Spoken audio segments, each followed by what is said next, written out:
بسم اللہ الرحمن الرحیم۔ ناظرین کرام السلام علیکم۔ سن 1952 اور 1953 کے اخبارات بیگم آف جوناگڑھ کے ہاتھوں ہونے والے ایک ملازمہ کے قتل کے مقدمے سے بھرے ہوئے تھے۔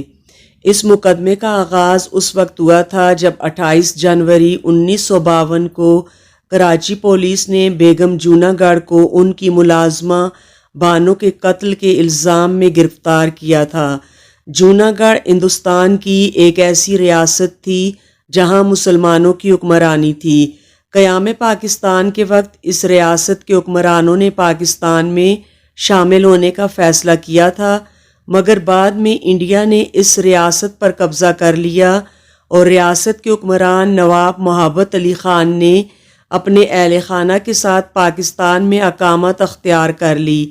نواب محبت علی خان کی پہلی اہلیہ منور جہاں تھیں، جو بھوپال کے رئیس سعادت محمد خان کی بیٹی تھیں۔ وہ ماں صاحب کہلاتی تھیں اور بیگم آف جوناگڑھ کے منصب پر فائز تھیں۔ ان کا تعلق بھوپال سے تھا۔ شہزادی آبدہ سلطان نے اپنی خود نوشت آبدہ سلطان ایک انقلابی شہزادی کی خود نوشت میں منور جہاں کے بارے میں بہت تفصیل سے لکھا ہے۔ وہ لکھتی ہیں، نہایت خوبصورت، دوستوں کی دوست اور بے حد فضول خرچ ماں صاحب کے کردار میں حد درجے کا تضاد تھا۔ کچھ لوگوں کے ساتھ وہ انتہائی فیاضی کا مظاہرہ کرتی جبکہ دوسروں کے ساتھ نہایت بے رحمی سے پیش آتی۔ ان کی شخصیت جذباتی اور مہربان تھی۔ وہ اپنے گھر آنے جانے والوں کے ساتھ، چاہے وہ غریب ہو یا امیر، انتہائی مہمان نوازی کا سلوک کرتی تھیں۔ ان کی طبیعت کا ظالمانہ روپ صرف اس وقت ظاہر ہوتا تھا جب وہ اپنے ملازمین سے کام لیتی تھیں۔ دنیا کے لیے وہ سراپا انکسار اور محبت تھیں، مگر اپنے ملازمین کے ساتھ ان کا رویہ انتہائی نفرت انگیز تھا۔ شہزادی آبدہ سلطان اپنی اسی کتاب میں آگے چل کر لکھتی ہیں، 1950 میں جب میں پاکستان آئی تھی تو میں نے دیکھا کہ شاہی جوناگڑھ ہاؤس عجیب بے ڈھنگا اور عیش کوش طرز زندگی کا نمونہ پیش کر رہا ہے۔ نواب جوناگڑھ کا مستقل مشغلہ اپنے کتوں کی فوج میں مشغول رہنا تھا جو وہ جوناگڑھ سے اپنے ساتھ لائے تھے۔ یہ کتے ہر صبح ہز آئینس کے سامنے پریڈ کرتے تھے اور اکثر ان پالتو جانوروں کی شادی کی تقریبات منعقد کی جاتی جن میں ان کو دولہا دلہن کے مخصوص لباس پہنائے جاتے، موسیقی کی محفل جمتی اور حاضری درباری خراج تحسین پیش کرتے تھے۔ ان کی بڑی بیگم منور جہاں ماں صاحب ایک الگ گھر میں رہتی جس کا نام ان کے بیٹے اور وارث دلاور خان جی کے نام پر دلاور منزل رکھا گیا تھا۔ دلاور منزل بھی ماں صاحب کے بھوپالی رشتہ داروں، طفیلیوں اور ذاتی ملازمین سے بھری ہوئی تھی۔ ماں صاحب اور نواب محبت علی خان میں تعلقات کشیدہ تھے۔ انہیں ایک ناکافی مشاہرہ ملا کرتا تھا جس کے باعث وہ اپنے شاہانہ طرز زندگی کو برقرار رکھنے کے لیے زیورات بیچنے پر مجبور ہو گئی تھیں۔ انہیں ریس کے گھوڑے خریدنا اور سٹے بازی کا شوق تھا۔ وہ بے ایمان جواریوں اور دھوکے باز گھڑ سواروں کے کہنے پر بڑا بڑا جوا کھیلتی اور ہارنے کے بعد کراچی کے سناروں کے پاس اپنے قیمتی زیورات رہن رکھتی۔ شہزادی آبدہ سلطان نے لکھا ہے کہ ماں صاحب کے گھر کی دیکھ بھال اللہ رکھی نامی ایک سخت خوفناک 6 فٹ لمبی ابشن کے ذمے تھی۔ ملازمین کی چھوٹی موٹی کوتاہیوں پر ماں صاحب کا آنے والا غصہ اس عورت کے ذریعے اتارا جاتا جو ان غریب ملازم عورتوں کو اذیت دیتی رہتی۔ میں نے اکثر ماں صاحب کو سمجھایا کہ وہ ملازمین پر ظلم کرنا چھوڑ دیں اور انہیں خبردار کیا کہ وہ اب شاہی ریاست میں نہیں رہتی جہاں وہ قانون کی پہنچ سے بالا تر تھیں۔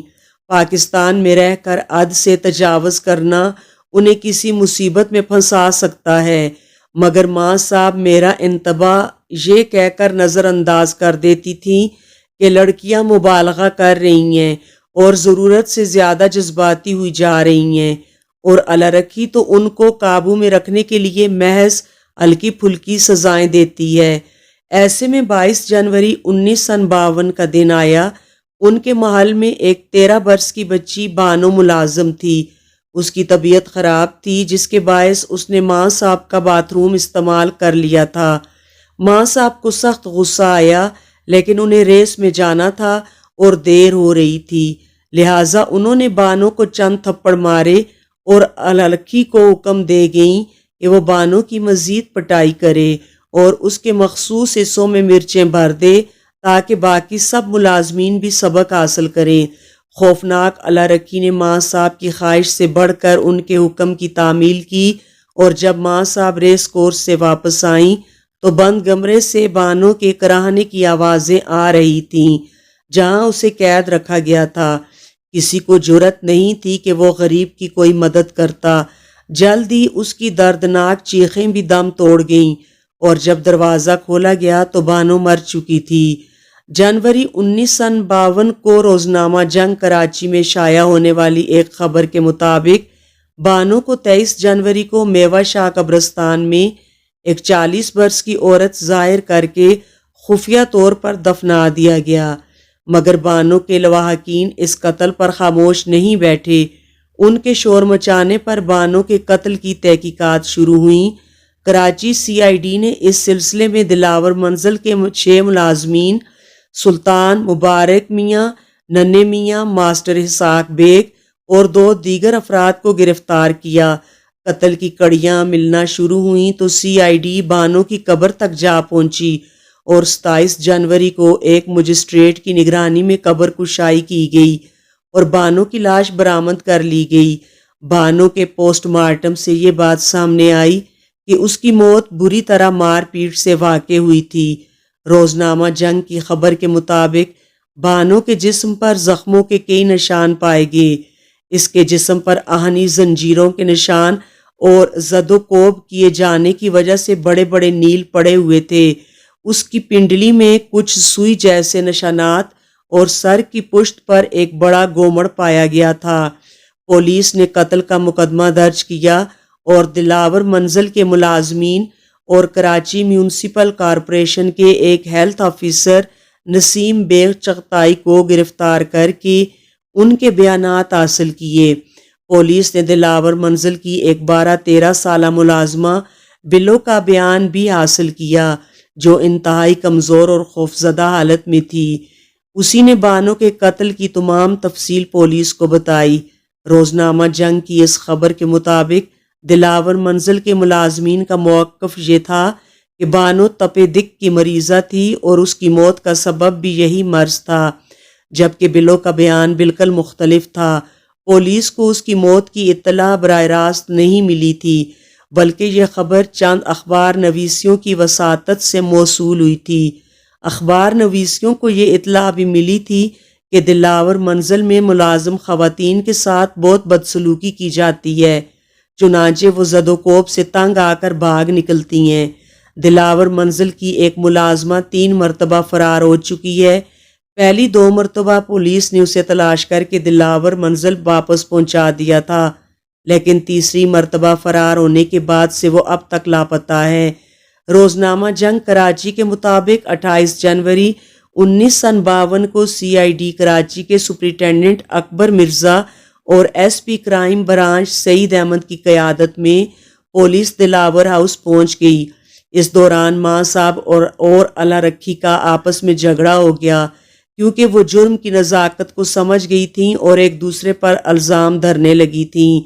جب دونوں پولیس افسران نے بیگم جونا گڑھ کو ان کی گرفتاری اور مکان کی تلاشی کے وارنٹ دکھائے تو وہ غصے سے بھڑک اٹھیں اور بولیں، کل تک میرے محل میں 500 ملازم صرف محل کو صاف کرنے پر متعین تھے اور میں ان کے ساتھ جو سلوک چاہتی تھی کرتی تھی، اور آج مجھے ایک 13 سالہ کتیا کے قتل پر گرفتار کیا جا رہا ہے۔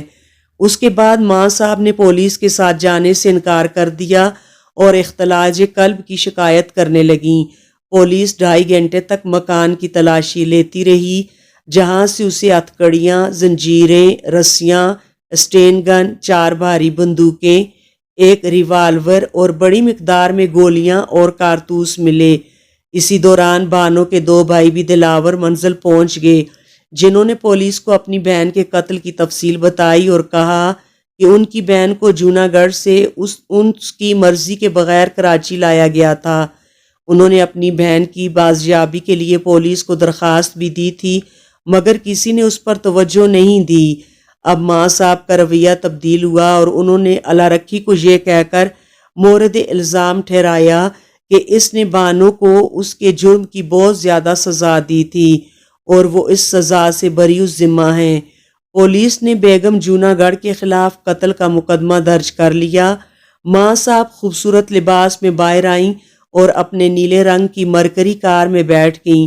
وہ خاصی مطمئن اور پرسکون نظر آ رہی تھیں۔ کار میں بیٹھ کر انہوں نے اپنے لیے ایک پان بنایا۔ انہیں کراچی جیل لے جایا گیا، جہاں انہیں ان کے خاندانی مرتبے کی وجہ سے ایک لاش میں رکھا گیا۔ انہیں اپنے ساتھ اپنا بستر، کپڑے، چاندی کا پاندان اور 2 خدمتگار رکھنے کی اجازت بھی دے دی گئی۔ ماں صاحب نے پولیس کو بیان دینے سے انکار کر دیا اور کہا کہ میرے وکیل سے بات کیجیے۔ انہوں نے کراچی کے مشہور وکیل اختر عادل کی خدمات حاصل کیں۔ اگلے دن کے اخبارات بانو کے قتل کی سرخیوں سے بھرے ہوئے تھے۔ پولیس نے اللہ رکھی کو بھی گرفتار کر لیا تھا۔ شہزادی عابدہ سلطان لکھتی ہیں کہ میں ماں صاحب کے اس عمل سے دہل گئی تھی، لیکن میں باقاعدگی سے جیل میں ان سے ملاقات کرنے کے لیے جایا کرتی تھی۔ جیل میں ماں صاحب نے جیل کے عملے کو پیسے کے بل بوتے پر اپنا گرویدہ بنا لیا۔ انہیں زیادہ سے زیادہ سہولیات فراہم کر دی گئیں۔ ان کے کمرے نے دربار کی حیثیت اختیار کر لی تھی، جہاں چیف جیلر اور ان کے ساتھی ان کی خوشامد میں لگے رہتے تھے۔ ماں صاحب نے شہزادی عابدہ سلطان کو رازداری سے بتایا کہ احمق جیلر ان کی مٹھی میں ہے۔ گویا رسی جل گئی تھی مگر بل نہیں گئے تھے۔ یہ مقدمہ تقریباً 1 برس جاری رہا۔ اس مقدمے میں استغاثہ کی جانب سے مسٹر ریمنڈ اور ملک شریح الدین نے پیروی کی، جبکہ ملزمہ کی طرف سے دیال للوانی، حسن علی عبدالرحمن اور جناب غزنوی پیش ہوئے۔ ماں صاحب کے وکلاء الزام قتل کو بلا ارادہ قتل میں کم کروانے میں کامیاب ہو گئے۔ 16 فروری 1953 کو سندھ چیف کورٹ کے چیف جسٹس محمد بچل نے جوناگڑھ کی بیگم منور جہان کو ان کی ملازمہ بانو کے قتل کے مقدمے میں تا برخاست عدالت قید، 6,000 روپے جرمانے اور بصورت عدم ادائیگی جرمانہ 6 ماہ قید بامشقت کا حکم سنا دیا۔ بیگم جوناگڑھ لڑکھڑاتے قدموں کے ساتھ کمرہ عدالت میں داخل ہوئی تھیں۔ انہوں نے زرد رنگ کا دوپٹہ، ہلکے گلابی رنگ کی قمیض اور پھولدار تنگ پاجامہ پہن رکھا تھا۔ آنکھوں پر بڑے سائز کا کالا چشمہ تھا، ہاتھوں میں سونے کی انگوٹھیاں تھیں۔ جسٹس محمد بچل نے 2.25 گھنٹے تک عدالت سے خطاب کیا۔ 1.25 گھنٹے بعد جیوری نے اپنا متفقہ فیصلہ سنا دیا، جس کے مطابق بانو کا قتل بیگم جوناگڑھ ماں صاحب نے خود تو نہیں کیا، مگر وہ اس جرم کی محرک تھیں، اس لیے وہ سزا کی مستحق ہیں۔